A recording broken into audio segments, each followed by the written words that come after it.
We're going to call this meeting to order, July 14th, 2006. Roll call, please. Mayor Palmer, Here. Counselor Beachide, Here. Counselor Joe Bergeron excused, Counselor Sandy Bergeron, Here. Counselor Frazier, Here. Counselor Martin, Here. Counselor Stancliffe. Here. We have a quorum. Please stand for the Pledge of Allegiance. Pledge allegiance to the flag of the United States of America and to the republic for which it stands, one nation, under God, indivisible, with liberty and justice for all. Well, do we have any adjustments to the agenda? Just one, I would like to note a Scrivener note that, or Scrivener error, under 7 council considerations B1, the address is actually 1735. Okay.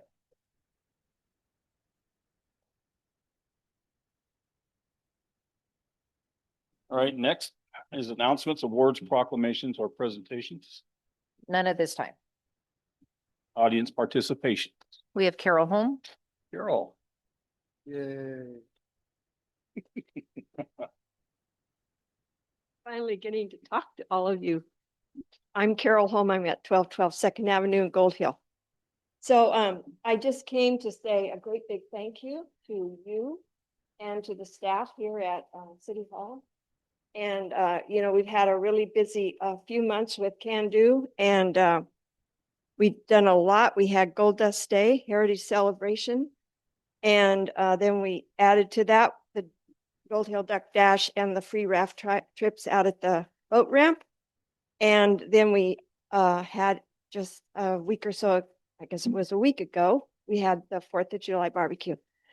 So we've all been very busy, and but it's time now to kind of take a breath and thank you all again for all the support and help you have given to make all of those things possible. And you start out by giving us permission to use your facilities for all of our events, and that makes it really easy. And then and that's the support. And then I also want to mention that not only do you support us in that way, but it's amazing to me now that you are showing up at our events, and actually some of you are working at our events and helping us out at our events. And we had the mayor at the 4th of July barbecue who making comments about the 4th of July and the history of Gold Hill. And it's just so fun to have everybody working together and being a part of the community. And then I want to especially thank the staff, because every time I came up here and asked for help, be it the use of pop-ups or tables, or just getting some advice, or, you know, needing something attended to, the answer is always yes. How can we help? And so it just makes it really easy to get things done. And there's nobody goes, well, you know, there's none of that. And so it's really refreshing. And so now that I've said all the really positive things, I have one thing that I wanted to ask you to think about. And that is the no inflatables allowed in Gold Hill policy that you implemented. And I am asking because we had this darling yellow duck that was about 4 feet high and about 4 feet long. And he sat on the corner at Sawyer's often during the lead up to Gold Dust Day. But a couple of our events were on city property out at the Gold Hill Sports Park. And we couldn't take our duck out there because he's an inflatable. And so I would ask you to reconsider to make those kinds of exceptions perhaps to the policy that you have in place, so that some of our advertising could be used all around town. And once again, thank you so very much. Thank you, Carol. Carol, I have a question for you. Now, this inflatable duck, do kids get on it? No, so it's just inflatable to cosmetic. Yeah. Okay. Does it require a generator to keep it blown up? No, Okay. A little, no, it's like an inner tube, you know, it's like an inner tube. Blow it up and It sits there and. Those are the specifics we need to make a decision on that. Most of the inflatables we were talking about. Yeah, kids yeah, play on, they Yeah, have it's to be not a big anchored bounce down. house or anything. It's just an inflatable. Oh, stop. She's not. Nothing, Carol. Nice. Being a thinker. To tell you, Rick and I have become pretty darn good friends and Good. it's I'm great. glad. Okay, okay.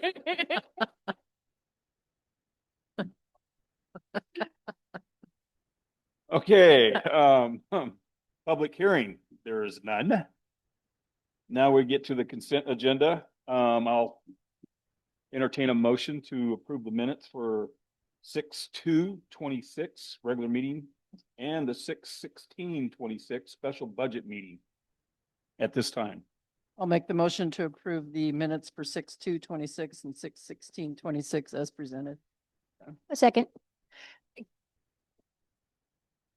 May I make a friendly suggestion? No. Oh, okay. Yes. A motion that is appropriate for the consent agenda is you could say, I move we adopt the consent agenda. And then it just covers everything in it so that you don't have to read everything out. Thank you. Your motion is absolutely appropriate as well, but I just want the council to know that that's one of the things that can make the consent agenda easier is a motion to adopt the consent agenda. Thank you. So how would I word that? I'll entertain a motion to accept. To adopt the consent agenda, yeah. All right, I have a motion and I have a second. Could you remind me who was the second? My apologies. Thank you.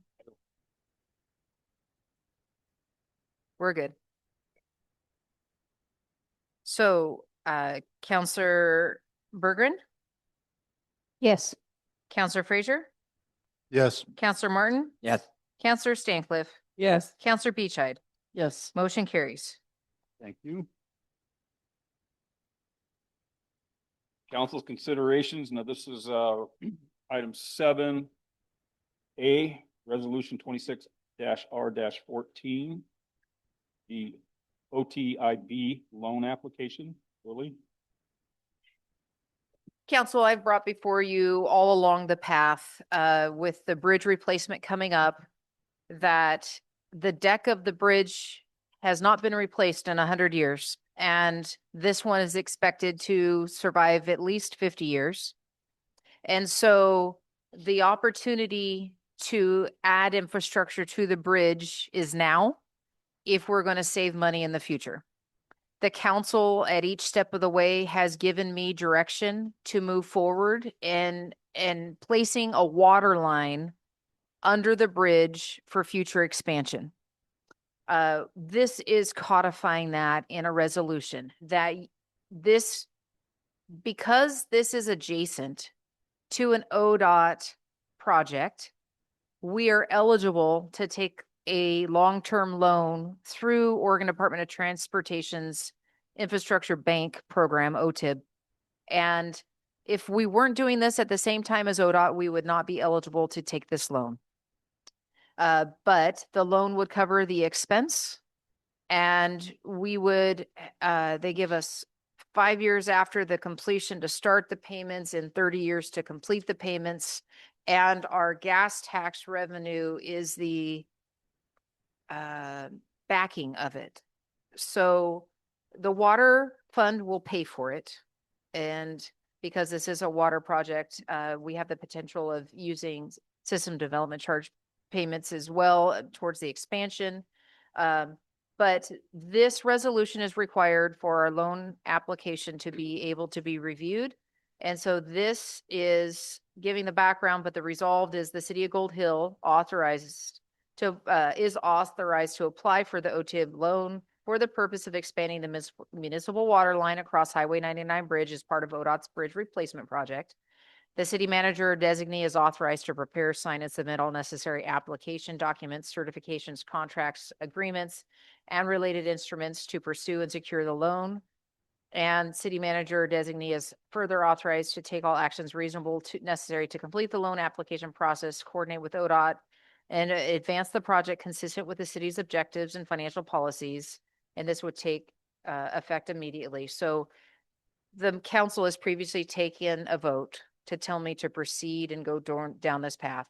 ODOT requires a resolution or ordinance to do that. So that's why this is before you again.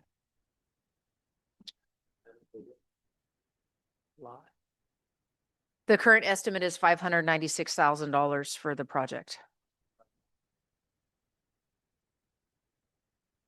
Correct. Yes, water line. Forget the hangers, that's all. And how much will the annual payments be? For how long?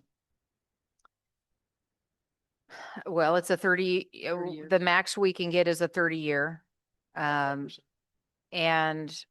I don't have those details. We haven't applied yet, so Okay. it's one of those things that they needed this to even consider us down that path. I can get you that information, but we would have 30 years. It's roughly about $30,000 a year payment. Now, you don't know anything about these loans yet, then I'm taking it. Well, the amount we're asking for is greater than this to make sure we cover the cost of the project. We don't have to take so when the project's done, ODOT's contractors will do the work. Our engineers have designed it. It's been approved by ODOT.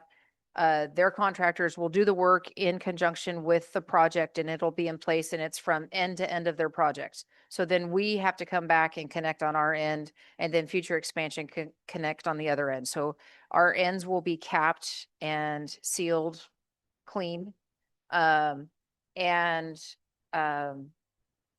But we won't know the final cost until they're done.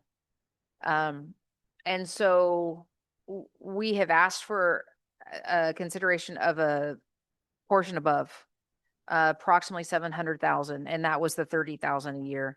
If it's less, we'll take less. Also, the agreement was that we would pay the initial fee up front outright versus add it to an interest payment down the way. Forgive me that I don't have that in front of me right now. I know I have it. I apologize. I should have had that in here for you. And the water fund will cover the payments? It should. I mean, we'll get there. We're gonna have to find a way to do it. And whether we're paying monthly to keep that cost down or a one sum, the water fund is still tight, but I'm really encouraged by the work that's been going on down there. New valves have gone in. There's those mechanical controls. They're working out the alignment. Well, I can go on about the water system and we'll do some updates later, but for now, yes. Thank you. It's not increasing your water bill No. payment. But that is what pays it, the enterprise fund. We don't have a loan yet.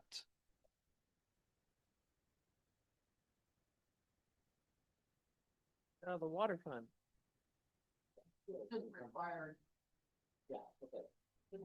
Yeah. No.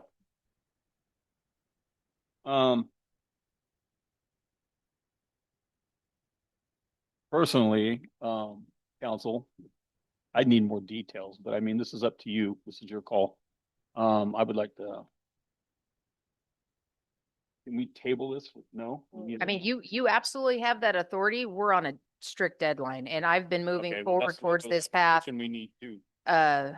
based on the previous motions the council made. And you have to have this to move forward. Correct. So this is just for us to be able to apply for it. And we've already approved it in Yeah. previous motions. So I'll make a motion to pass resolution number 26-R-14. I second that. All right, I have a motion and I have a second. Roll call.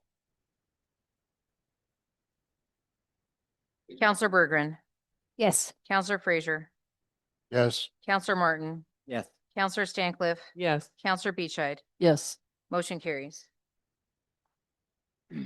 Okay, item B on section 7 is the bill reduction request. Lily? Council, you'll see on the dais a staff report. This first item is for property at 1735 Second Avenue. And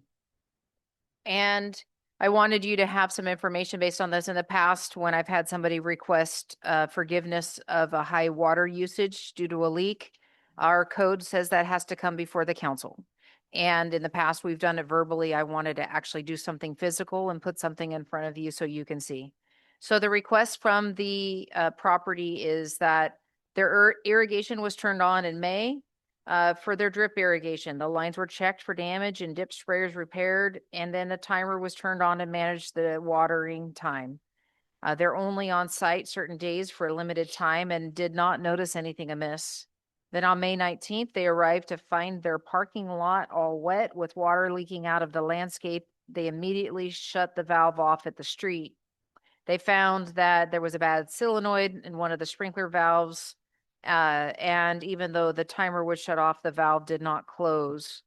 And they replaced the parts. They have not had issues since.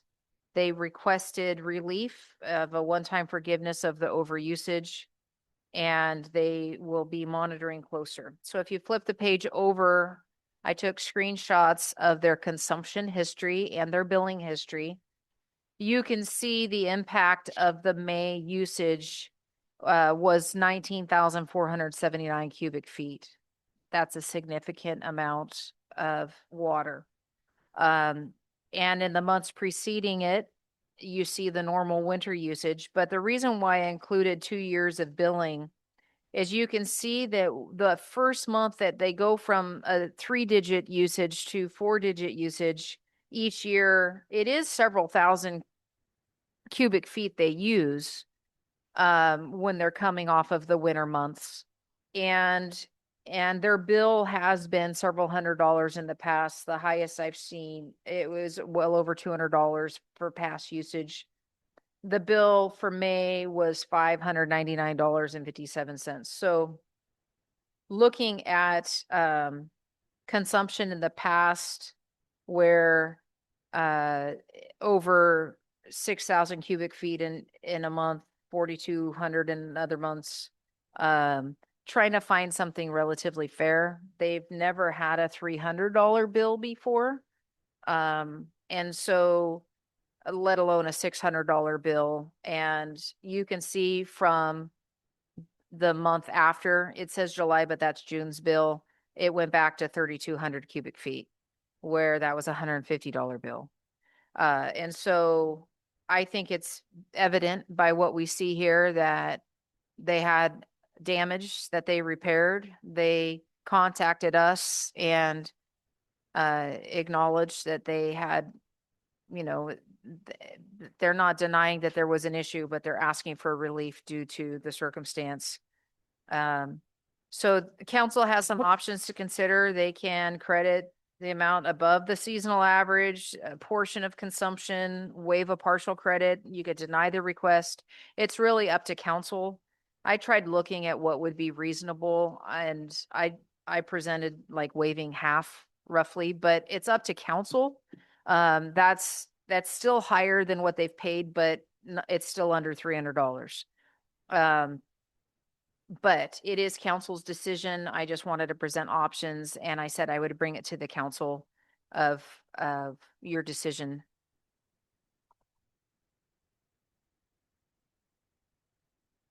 I think as long as it's a one-time thing, I think it's fair to split the difference. Just wouldn't want to see this become an annual or semi-annual event or something, but it sounds like they're being responsible. Yeah, you could definitely see that every month. I mean, they pay their bills. They're not shirking anything. It is a significant amount of water usage, and sadly that went out the door at a time that we were struggling to make water. But it is what it is. But it is council's decision per our code that you guys make the decision of any forgiveness of a high bill like this. I'm on board with giving them forgiveness for half the difference. Same. And I think we should make it a standard that it's a one-time forgiveness for all properties. So is it a motion or we just say that we want to forgive half? I think it'd be appropriate for a motion to say what you'd like us to do. Okay, I'll entertain a motion on the forgiveness. But also, Jerry, make stipulation on what you just said. I make a motion that all forgivenesses for residents will be a one-time forgiveness only. And in this situation, we will ask that you forgive half of the bill. Can I'm sorry, there's not a second yet. That was a hard one. Yeah, go ahead. I'll second. Okay. Would you make can I suggest a friendly suggestion that we deal with this circumstance, and then I'd be happy to bring the policy back for us to amend as a Okay. whole. Yep. But you guys are also welcome to make whatever decisions you make, and I can follow that in spirit until we can get the code updated. But pertaining to this property, if you'd be willing to consider a simpler motion for them, that they're not the one that gets the motion to their thing for the whole policy of the whole city. Mm, Make a motion for this one. Yeah, Yeah, yeah. we're just So making the a motion motion could be a that one-time forgiveness of this One-time property. forgiveness, and we forgive half the amount. Sounds good. I need a second. I'm not sure that Second. was clear. I still heard one-time forgiveness in there. Yes, for this property versus the whole, everyone of all time, Okay. which is different than what the agenda item You're is. saying fixing that, addressing that one later. Yes. Correct, Yeah. correct. And Sandy is who seconded earlier. Okay, thank you, Sandy. I have a motion, I have a second. Any other questions? Roll call. Counselor Frazier, Yes. Counselor Martin. Yes. Counselor Stancliff, Yes. Counselor Beachide, Yes. Counselor Bergren, Yes. motion carries. Okay, we have, under item B, section 7, we have another utility bill credit request. Or is that, Yep. This is a second property that also had a uses. This is actually a new build. And the house has not been there long. You can see from the consumption history, it's not been very high. And then it jumps and then jumps more and then goes back to kind of where it was before the break. So the resident purchased a new house. They found that a coupler was broken, the irrigation lines that caused a water leak. And they fixed that. They were looking at the average kind of before and after. They asked for when I suggested that the council would not consider the whole bill being excused, but the portion over potentially could be requested. She thought that was reasonable. She's not asking for a waiver of the month before where it also probably had already started looking, but just the relief from the high month, which would be approximately $112 forgiveness from the bill. Oh, I'm sorry. What I looked at was the average of the months before and after. So she was at 76.45 the month before, 79.31 after. So basically going with the $78 average roughly. And so asking for a relief of $112 from the bill. council? I'd say we do the same thing, just cut it in half. She was asking, there's got to be some accountability here. Well, she's asking for $112. This one's different than the last one. Yeah, The last one is a irrigation and the solenoid went bad. They're only there part of the time. This is actually a construction law. mm-hmm. Yes, No, it is they moved in, so, I mean, this usage is all their usage. You can see as it's slowly over the few months, but so I don't have history to show what they used last summer. But when you look at what they paid the month before the break, because I think the break started probably the month before. Looks like it. Yeah. And then it went back to that usage after. And so, I mean, that's after he. they've fixed it. been at a pretty regular 77.51, 77.43, 76.45, and then back to 79.31. So they're averaging under $80 a month. And that's what I'm saying, Rick, is Yeah. that what happened to them wasn't a mistake because they didn't come back and check their irrigation. This is something that the contractor put in that failed on them, something they had no control over. Jerry's correct. And the portion of the overage for the previous month that's above that $80 range, they didn't ask for that. So, I mean, if you're going to say half, you'd have to probably look at both months at the portion over 80 and then look at that is what I think would be fair. But council, it's your call. It's just kind of, one of those things that, trying to make something reasonable and looking at kind of usage and history, so. Does that make sense to you, Rick? It does make sense, but I mean, if you got a broken line, you need to have a water spot. Well, it says right here, a bad coupler. I'm the pipe. You see it, you know it, Yeah, flooding. That's what I said, be accountable. How long did they let it, how long did it run before they figured it out? obviously a month. I mean, Yeah, like my house, my water valve is on Sixth Street. Mhm. And if it broke, it would probably take me at least a day or two before I noticed because I rarely go on that side of the house. So I'm just ideas on why they may have not seen it. Could be a big lot that they're going that corner. It could be that it was in a narrow alley next to the house. I'm not sure what the situation is, but But I just don't wanna, play favorites.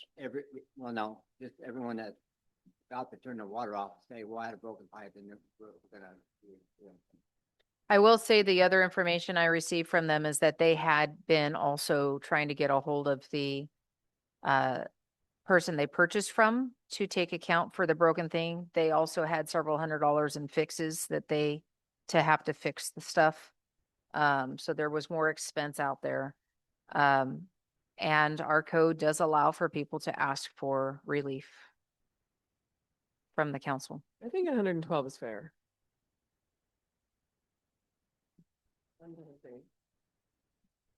I think it's fair. Well, I'll entertain a motion in a second. Really not too far off of what half of it would be anyway, so Mhm. I think 112 is fair. That's what they're asking for, so. So I make a motion to approve this waiver of water bill to 100, waive 112. Off of the total of 190.25. I'll second.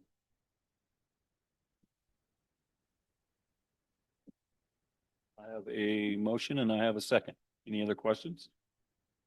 Fully, roll call. Counselor Martin, Yes. Counselor Stancliff, Yes. Counselor Beachide, Yes. Counselor Joe Bergren, I wasn't here, so I'll abstain. Counselor Sandy Bergren, Yes. Counselor Frazier. Yes. Motion carries. Thank you, council. Reports from counselors?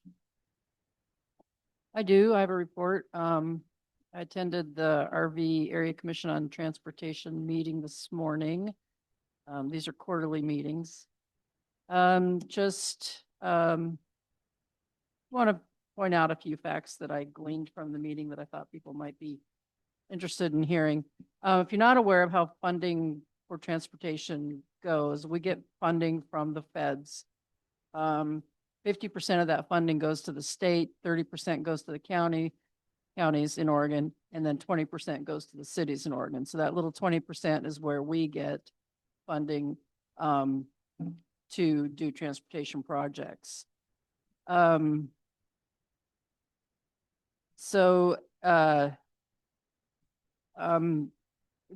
an extreme funding crisis with ODOT right now due to the legislature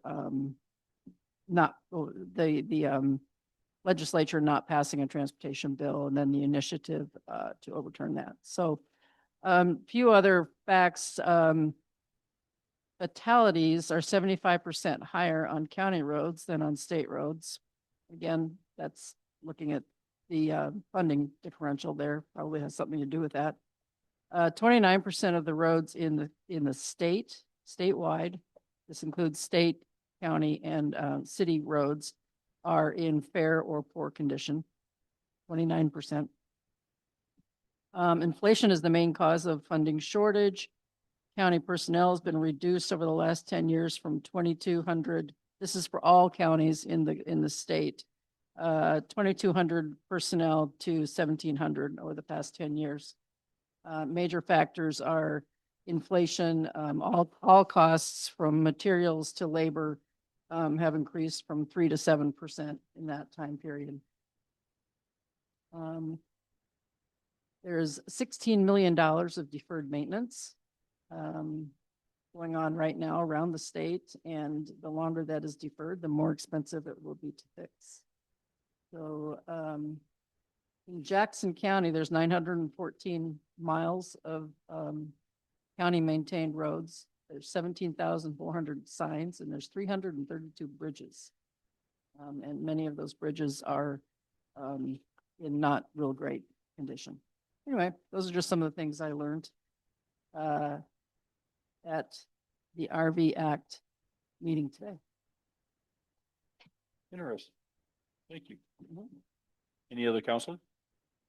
Yeah, I had the parks meeting, but I left all my notes at home, so I can't remember half the stuff we talked about. We talked about, things like the vandalism that's going on, future projects, how things are progressing. Pretty, what you would think, basic meeting. Mhm. Nothing stood out that I can remember. Okay. I left my notes at home. There's a discussion about. What? There was a start of a presentation, Yeah, there was a little bit. some discussion, but nothing decided or recommended. Decided we discussed several things. Very, but nothing. solid yet.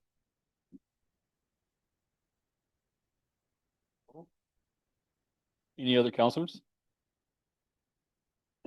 Now we have the city manager's report. Sorry, just a second. Well, as you know, the East Evans Creek fire is raging, and I've been taking part in, they started doing daily briefings in the afternoon. With the Emergency Management Department, the county is doing a good job of convening everybody. Today, the statement was made is this fire will be with us through the summer. And even if they get to full containment, that the fire burning within, it's rough terrain, it's gone into BLM, hard to get to.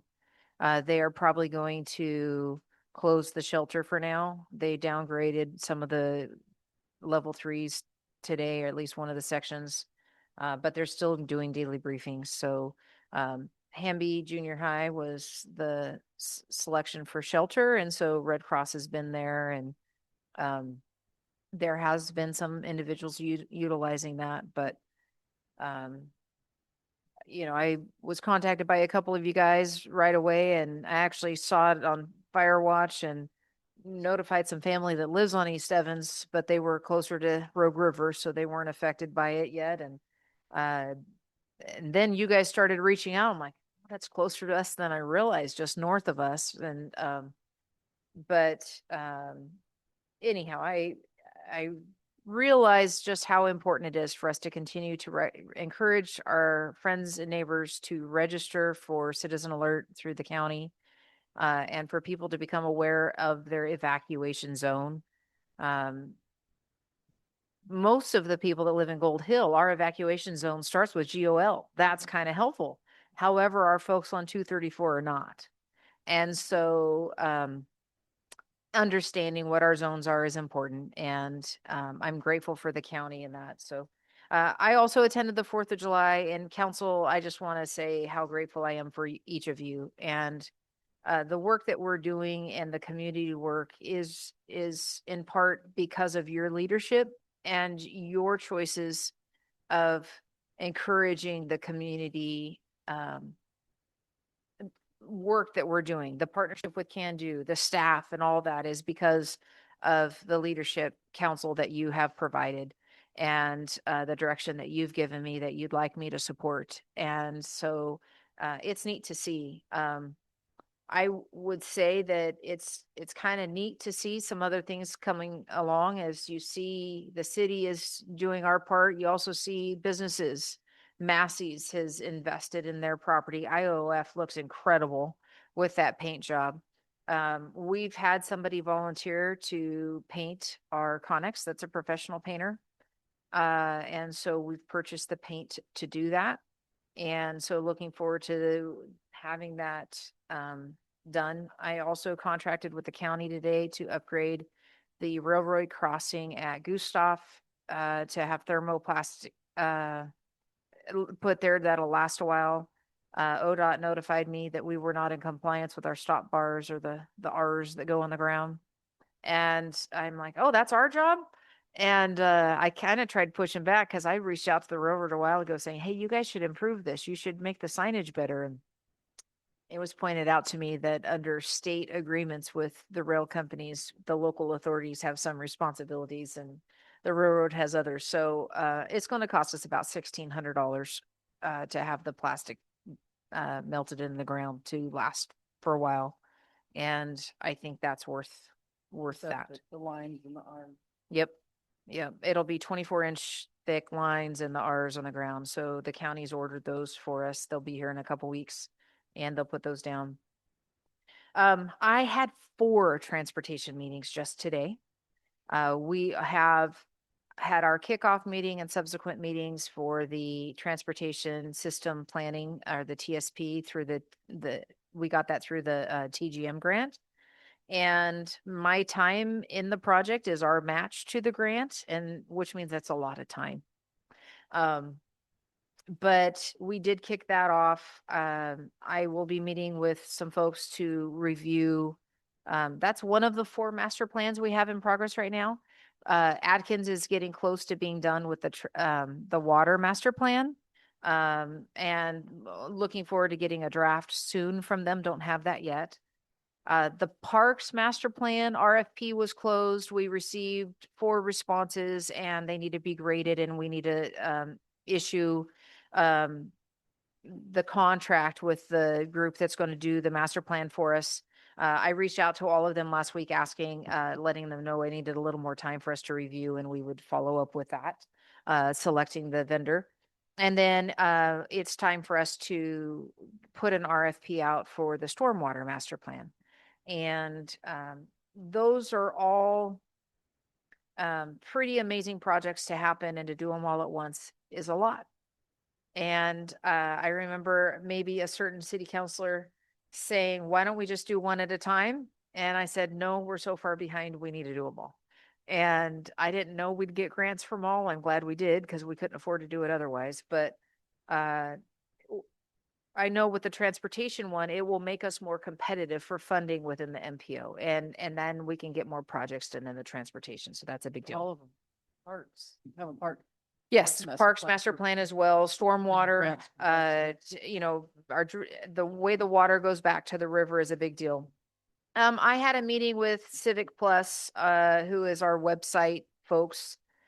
They let us know that the platform that our website is using is obsolete and they won't be renewing it. They've given us 2 months to sign a contract to switch to their new program, or we can go find another website and then go through the process of migrating. And I am looking at others. Due to all of their stuff involved, it will take us from about $3,700 a month to about 10,000. Sorry, not a month, a year. 3,700 a year to over 10,000 a year if I stayed put. And I'd like to find a more affordable route for that. And so I have been in touch with other cities asking if anybody else has kind of found anybody else. And one of the other city managers is in the same boat we are with Civic Plus and has been researching on others. And so we're going to be sharing notes. So just a heads up, I don't think that cost is reasonable for us at our size and for what we're using it for. So we'll be looking to do that. We have had some software upgrades.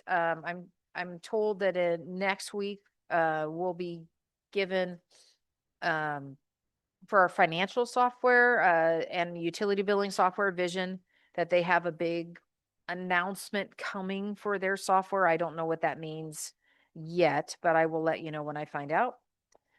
We just renewed our insurance. Heart Insurance is our agent of record, but we have our liability and comprehensive insurance through CIS Insurance. I've also, it's been a busy transportation time. I know I mentioned to you at the last meeting, I was appointed to the governor's transportation work group, subgroup on maintenance, preservation, and emergency response, and we've had a couple meetings. Well, the League of Oregon Cities and Association of Oregon Counties has other meetings before and after those meetings so that we're all in the same boat.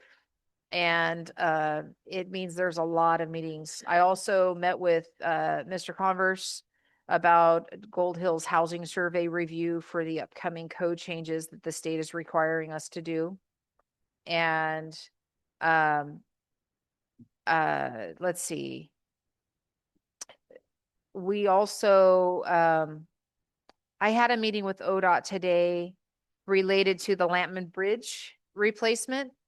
And due to the damage, they will not be doing repairs to the bridge. The bridge will not be able to be utilized in a bridge fashion.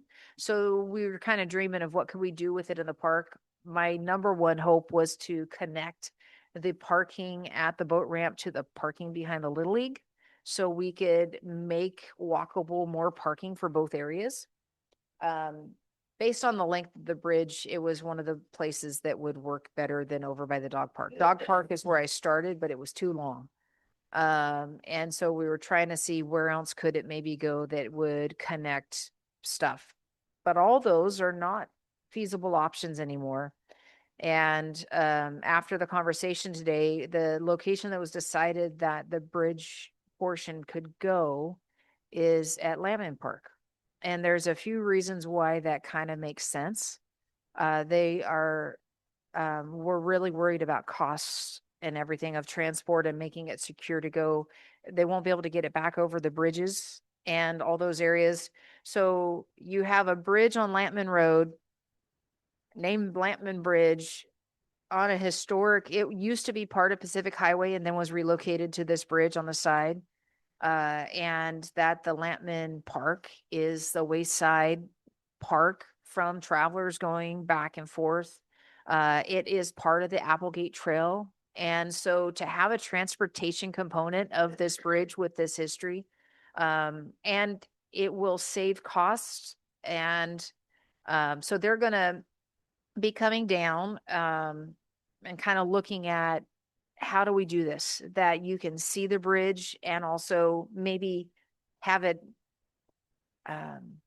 be a positive kind of investment back into Lampman of like, what could we do with Lampman? What are some other things and stuff like that? There's a whole lot more to it, but it was kind of clear that after all the other doors were closing because of the damage done by the driver that wrecked there, that this one makes the most sense for the replacement project paying for most of the expenses and it not being on us to come up with the funding to do a lot, which is also very much high on my priority list. Okay, that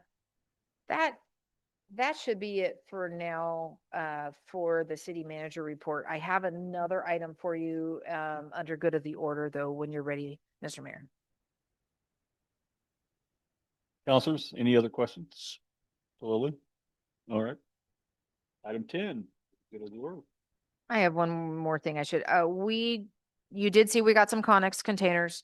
We also received a snorkel lift. So we now are in possession of a snorkel lift and a cement mixer that we got on state surplus. And so we are going to be using that to tackle some alleys and streets to clear up the tree. We've had no ability to lift other than a ladder in the back of a pickup truck, which is not really OSHA secure. So we have purchased safety harnesses and we are going to do it right. Do you attach in the? Nothing. It's its It's on a own, van? it's its its own, it's four wheels, it's drivable. They drove Okay. it off the truck. All terrain, right? Well Yes. trained?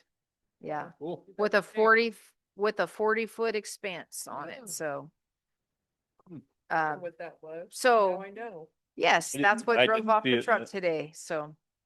Okay, so good of the order, I want to make sure that we all know that ODOT is holding an open house here on Wednesday, August 5th from 4 to 8 PM here in City Hall in the council chambers, to speak about the bridge replacement. And there is multiple projects going on in relation to that bridge replacement. RVSS is expanding sewer lines across there. Vista is dealing with gas going across there. Then you also have ODOT doing the prep work as they are coming into all the things they have to do ahead of the project of sorts. And I did authorize ODOT to do night work. They asked for permission and it seemed the reasonable thing to try to help with cost and getting things done. And so, anyhow, we've had some people asking about, well, when is the bridge work starting? Well, it's not stopping. It's ongoing as the prep of everything going. And there's multiple companies doing things in relation to this upcoming bridge thing, including the city contract with ODOT has now been authorized that we can go after any permits that we need to in relation to our portion on the bridge as well. Though we won't have to, but we were given blessing to do that. So anyhow, open house from ODOT here at City Hall, Wednesday, August 5th from 4 to 8 p.m. Let's just be sure that there's plenty of notification. Can they Yes. put up reader boards or something about the night closures? I don't know when they're going to do all that, but they will. It's not night closures. Oh, okay. Once the bridge closes, the bridge is closed. Yeah, No, I meant, night, you night said night work. work. Okay, Right. that won't be, Meaning- that won't involve closures. It was noise ordinance concerns. Okay. And though there is a statewide noise ordinance, there might be a county noise ordinance. There may be a city requirement. It's not us to, I mean, with permission, they can violate the noise ordinance, and that's what the request was. Okay, got it.